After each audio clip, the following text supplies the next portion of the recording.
Alright, so I saw this article on boundingintocomics.com from the other day. Hawkeye is reportedly the worst performing Marvel series on Disney Plus.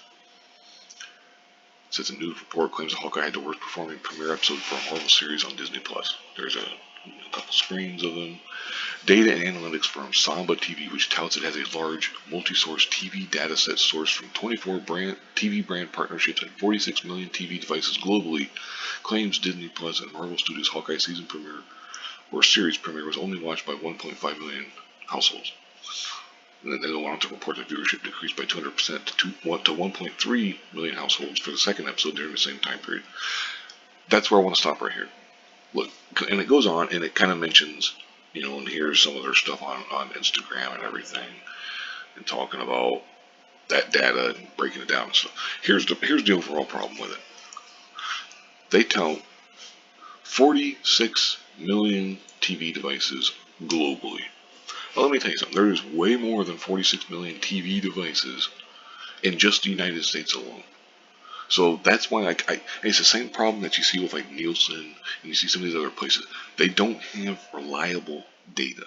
And it's just like, and the truth is, it's how it is with all these polls. Whether it's political or it's social or whatever. Whenever they're doing this stuff, they always, it's 1,000 people that they poll.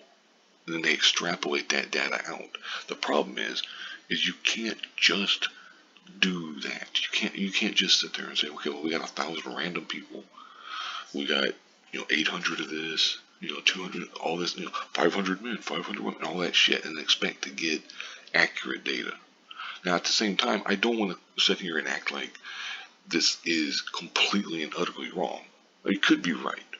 But at the same time, when you start getting into 1.5 million, and then it was down to 1.3, and you're basing this off of whatever extrapolation you're doing from this, all the TV brand partnerships and the 46 million TV devices, it's like, is the 24 TV brand partnerships included in the 46 million TV devices, or are they different?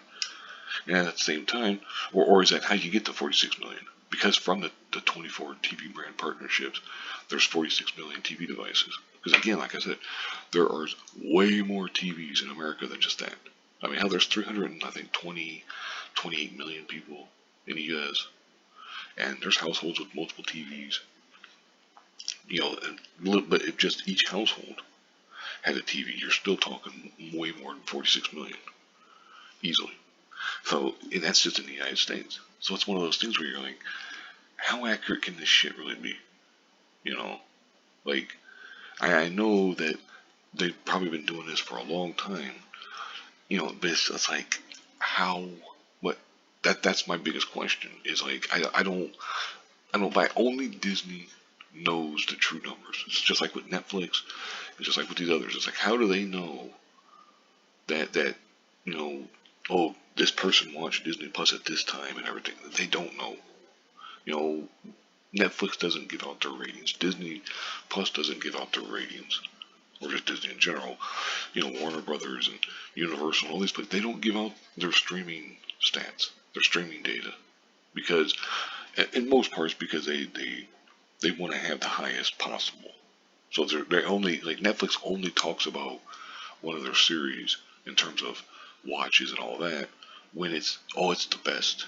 They've got this million hours watched and all this kind of crap. But at the same time, even if this is true, because they kind of go down and they talk about, there's some more, and it goes on. It says that the WandaVision premiere was watched by 1.6 million, The Falcon and Winter Soldier was 1.8, and Loki with 2.5 million.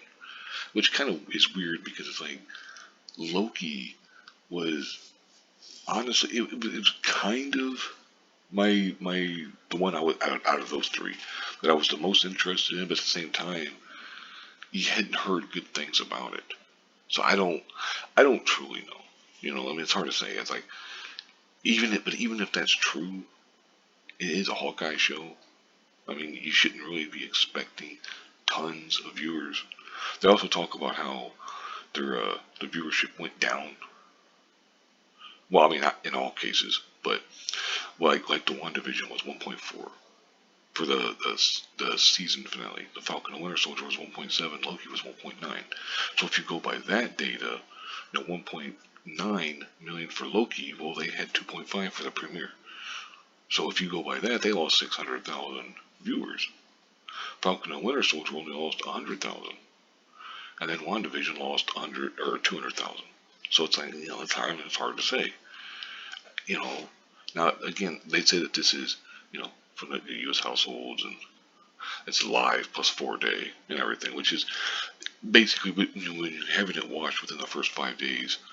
Some people would go 7, maybe, but as long as you're using the same metric for all of these, that's what's important. And it's like I don't know, to be honest, like what this truly means. You know, there's more stuff from Samba and everything, but anyway, it's just one of those things where. And then, of course, the story goes into talking about how Disney Plus only added 2 million new subscribers. And it's like, look, I get it. I mean, that's not their goal. Their goal is to get up to, it mentions down here, there it is. They want to get between 230 and 260 by the end of fiscal year 2024. So, okay, I get it. They're not on pace. The pace dropped off. But they still added 2 million subscribers. Anyway, I'll go ahead and wrap this up here. I just wanted to point out that this actual story, but then also point out some of my problems with it. I don't know, maybe you guys feel the same, or you feel differently. Maybe you agree with the story, or you disagree, or maybe, if you have information about why we should, Samba's data is reliable and all that kind of stuff, by all means, let me know. Anyway, I'll go ahead and wrap this up here. Thank you very much for watching, and have a good one.